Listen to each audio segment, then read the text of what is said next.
গঙ্গা ভাঙনে বিপন্ন পূর্বস্থলী কমলনগরের শিব মন্দির, রক্ষায় মিলল দুই সমাধানের সূত্র। গঙ্গার ভাঙনে ক্রমশ বিপন্ন পূর্বস্থলীর কমলনগর ফেরিঘাটের ঐতিহ্যবাহী শিব মন্দির। দ্রুত ব্যবস্থা না নিলে যে কোনো দিন মন্দিরটি গঙ্গার গর্ভে তলিয়ে যেতে পারে বলে আশঙ্কা স্থানীয়দের। সম্প্রতি সামাজিক মাধ্যমে মন্দিরটির বিপন্নতার ছবি ছড়িয়ে পড়লে প্রশাসনের তরফে এখনও কোনো দৃশ্যমান উদ্যোগ না নেওয়ার অভিযোগ উঠেছে। এরপর মাজিদা অঞ্চলবাসীর উদ্যোগে গড়ে ওঠে মঠ মন্দির সংস্কার কমিটি।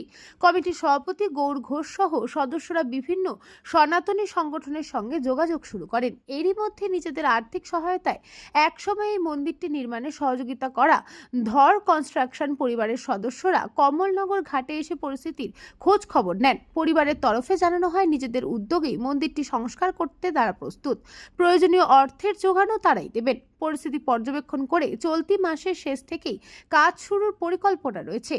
অন্যদিকে এদিন কমলনগর জল প্রকল্পের কাজে মঠ মন্দির সংস্থার কমিটি ও বিভিন্ন সনাতনী সংগঠনের উদ্যোগে আয়োজিত ধর্মীয় সভায় যোগ দেন স্বামী প্রজ্ঞানন্দজি ওরফে কার্তিক মহারাজ। তিনি বলেন, ইঞ্জিনিয়ার দিয়ে মন্দির ও গঙ্গা ভাঙনের পরিস্থিতি পরিদর্শন করিয়ে প্ল্যান এস্টিমেট তৈরি করতে হবে। সেটি মুখ্যমন্ত্রীর কাছে তুলে ধরে সংশ্লিষ্ট দপ্তর থেকে অনুমোদন করানোর চেষ্টা করবেন তিনি। এদিন মন্দিরে হাজার হাজার পুণ্যার্থীর সমাগম হয়। এখন তাদের একটাই প্রশ্ন, স্থায়ী সমাধানের উদ্যোগের পাশাপাশি আপাতত গঙ্গার ভাঙনের হাত থেকে ঐতিহ্যবাহী মন্দিরটিকে বাঁচাতে আগে কোনো পদক্ষেপ নেওয়া হবে কিনা। এখানে হচ্ছে আমরা অনেকদিন আগে, মাসখানেক আগে আমরা পেপারের মাধ্যমে দেখেছি এই যে মন্দিরটা আছে দেখছেন, এই শিব মন্দিরটা গঙ্গার বক্ষে ভেঙে যাচ্ছিল। তো সেই খবরটা পেয়ে আমার মনে হলো যে এই মন্দিরটাকে কিভাবে বাঁচানো যায়। তার জন্য এখানে গ্রামের কাছে আমি আসি, গ্রামের লোকদের বলি এবং মন্দির সনাতনী মঠ মন্দির রক্ষা কমিটি বলে একটা কমিটি তৈরি করি।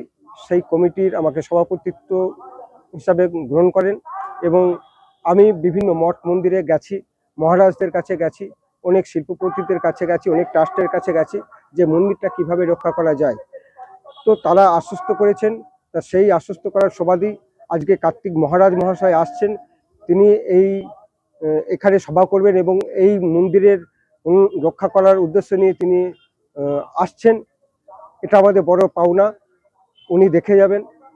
সেই সঙ্গে আমরা এখানে এই মন্দিরটি যে প্রতিষ্ঠা করেছিল অশোক ধরবাবু, সেই অশোক ধরবাবু আমেরিকায় থাকার কারণে তিনি আসতে পারেননি, কিন্তু তার পুত্র এবং তার ভাইপোকে এখানে পাঠিয়েছেন।